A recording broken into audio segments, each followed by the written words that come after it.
Starting something new is fresh and exciting. You get a great shot of dopamine. It seems so easy and you're ready to do this. But suddenly everything changes after you've been on the pathway for about a week. And now you're wondering, do I really want to do this?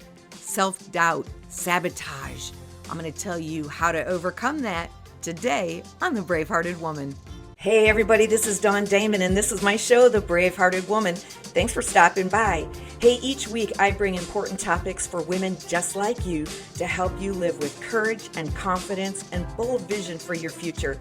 So make sure you subscribe so you never miss an episode. I'm always giving out free resources that empower you. So you ready? Come on, let's get brave. We're going to be talking about something today that will help you overcome the cycle of going around and around and around the same mountain over and over again. This year is your year to have breakthrough. In fact, I believe it's going to be a groundbreaking year for you.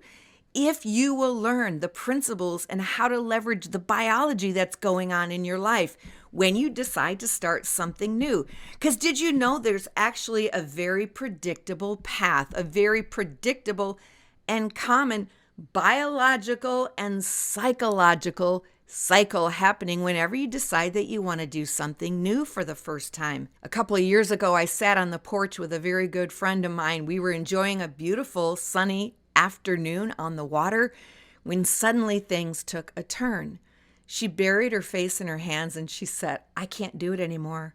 I can't go on. I'm so depressed. I'm so discouraged. I can't live like this anymore. And yet, I feel so powerless. I'm incapable of change. What do I do?" Well, I talked to Sue that day, and she had reached her "I've had enough" moment.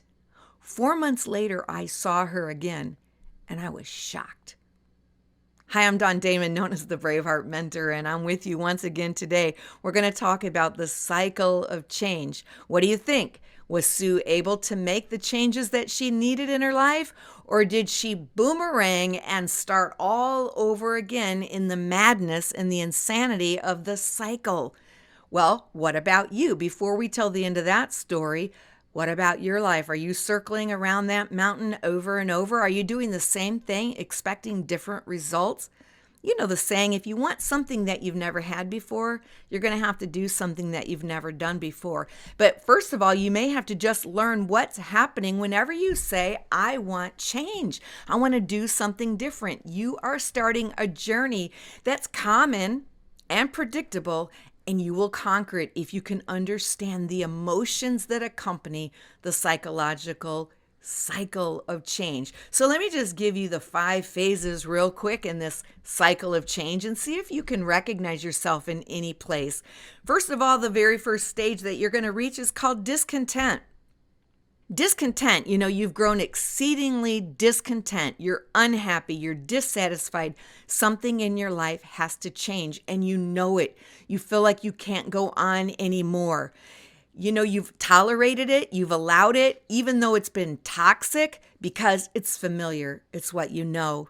And when you know something and something is familiar to you, even if it's unhealthy for you, somehow we think that it means we're okay. Your brain says this is familiar, and familiar equals safe. Well, not really. No, it doesn't. Familiar might mean dangerous, toxic. But until you reach that "I've had enough" moment, you're not going to change. And that happens when the pain of staying the same becomes greater than the fear of your change. When that happens, you're moving into what I call behold the vision. In discontent, phase 1, we're able to articulate what we don't want. I don't want this. I can't do this. I'm over it. I'm sick. I'm tired. I'm sick and tired. And I want it to end. So you're able to clearly articulate what you don't want anymore. But that's because you subconsciously understand and believe something better is available. Something better is possible for your life, and that's where you begin to get discontent. You've seen where you'd rather be and what you'd rather have in someone else's life. You just haven't said, "I think that's possible for me." But in phase 2, you can behold the vision. You can begin to see you conquering those goals, you living that kind of life, you traveling, you finding that level of success. It's possible for you. So have you reached your enough moment? Can you get to the place where you can begin to paint a beautiful picture? Behold the vision. Where would you rather be? Who would you rather be? What kind of identity would you rather have than this old identity of a broke down villain or victim? Where would you rather be? What kind of identity would you rather have than this victim mindset that can never finish what she begins? That's not you. That might be the old you, but you're attaching yourself to a brand new identity. You're beholding the vision. See that it's possible. Like the old adage says, you will never leave where you are until you decide where you'd rather be. That's when you move into phase 3. I call it beginning backbone. Here you have optimism. It's uninformed optimism. You don't know how difficult this change might be, but right here, you're getting that great shot of dopamine. You're excited. You're ready for the change. You are motivated. In fact, motivation is at an all-time high. You can do this. It feels simple. The emotions that you're experiencing right now are joy, excitement, anticipation, enthusiasm, eager to get going. And we love this stage in this moment because we are uninformed. We are unaware of what the battle is going to be that's just ahead of us. So I want to encourage you, while you're in this stage, while motivation is at an all-time high, take a moment. Get your journal, and I know you have a journal because you are a brave-hearted woman, and we journal. And that's not a diary, by the way.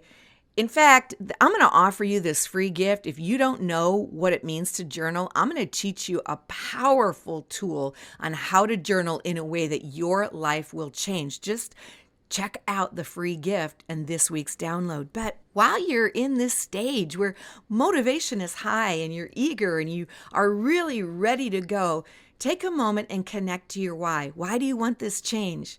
What will it mean for you? What will it mean for your family and for those that you love? What will it mean for your career? What are the benefits? If you make this change, how will your life change? Make a list and connect to it. And let yourself know, because when the going gets tough in this transformation, then you'll be able to look at that and say, remember you said you wanted that? I'm going to teach you in just a moment how to overcome the rationalization that says, well, I don't really want that after all. Yes, you do. Just beware, you might be entering into a phase of deception. So you now come into beliefs and barrier phase 4. After that motivation is so high and you're so excited to get going, guess what happens?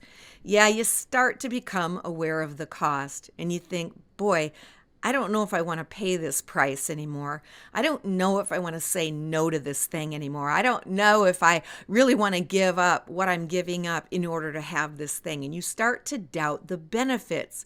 That's why you got to pull out that journal and remind yourself of all the great things that you're going to have when you conquer this goal.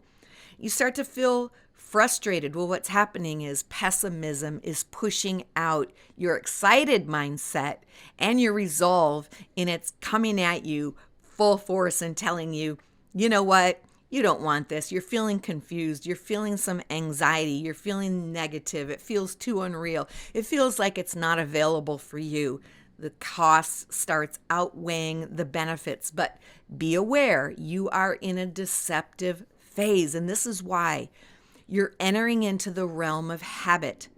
Now, you know, when we have a habit, first time we do something is very thin, like these little thin, like our midlife head.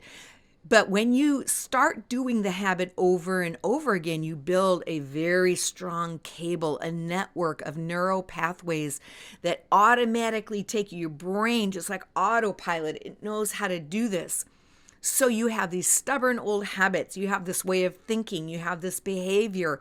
And when you start something new, your brain will say, that's curious. Well, I'll let you do it for a day or two or maybe a week. But when you start moving towards dismantling this cable, your brain will start a warfare with you. We don't like this. It detects danger zone, danger zone. You're in uncharted territory. That could be dangerous for you. Let me get you back over here where it's safe. That's when you have to say, thank you very much, brain. I appreciate you doing your job. But my mind, my will, my intention, my thoughts, my power of choice, I decide.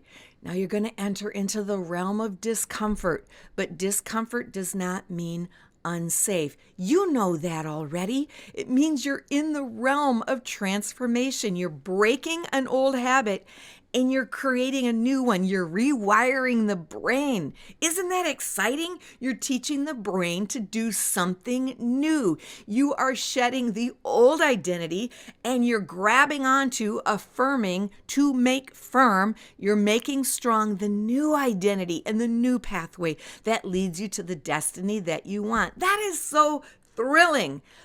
It's not fun. But if you'll stick with it, you will begin to enter into another phase that's incredible. But listen, understand, when you're in beliefs and barriers, your limiting beliefs will crop up. They will lie to you.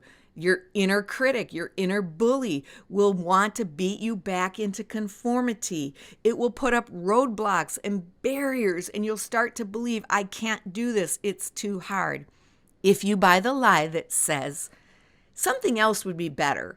I have an idea. I think I'll do it this way. I still want this goal, but I'm going to try it this way. Guess what? You're in deception. What you're doing is you're saying, I want to start the cycle all over again. I want that shot of dopamine. I want a fresh idea because we love beginnings. We're addicted to new things, shiny, sparkly things, but we don't like the hard work. But if you start all over again, guess what? You're going to have to go through the whole cycle all over again. You're here now. What happens when you feel that resistance? Press through. You're making a new neural pathway. What happens to our muscles when we face resistance and we press through? We grow. We become strong. That's what's happening to you.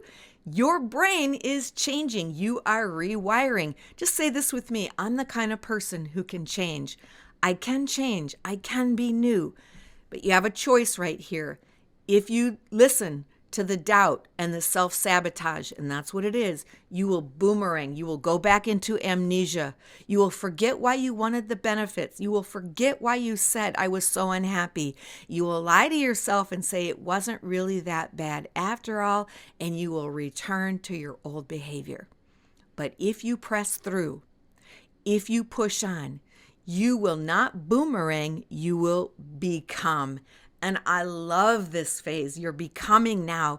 Things are becoming easier, starting to see results. You say, I'm getting some fruit. I'm being rewarded for the hard work that I'm doing. And you will get a little shot of dopamine once again. The emotions that you have now, it's tough, it's hard, but it's worth it. I want to keep going. I want to tell you something. Very few people make it through the cycle of change all by themselves. If you're someone who keeps looping back over and over and over again into a predictable cycle of failure and defeat, it's because you're not navigating the psychological changes and the lies and the rationalizations and the self-sabotage that's going on up here. You don't recognize where you are in the emotional cycle. But if you know that this is predictable, it's going to happen, and you have to break through it to get to the other side, that should give you the grit that you want to keep on going. And finally, you'll have a brave new identity.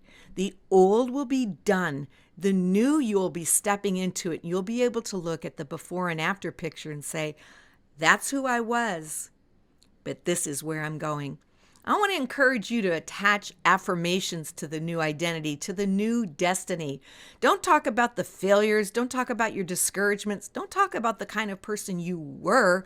Start speaking things that maybe aren't yet as though they are. That's the language of the champion. That's the language of God.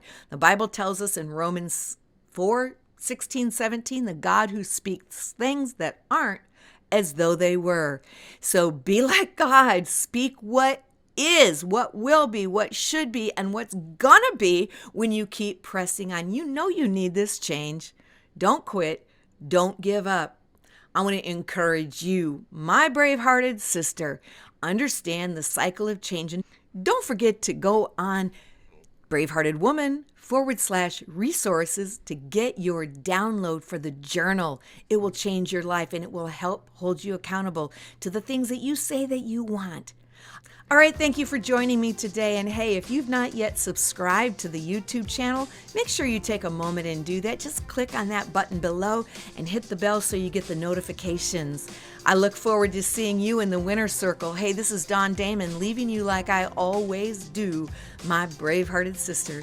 It's your moment. Find your brave and live your dreams.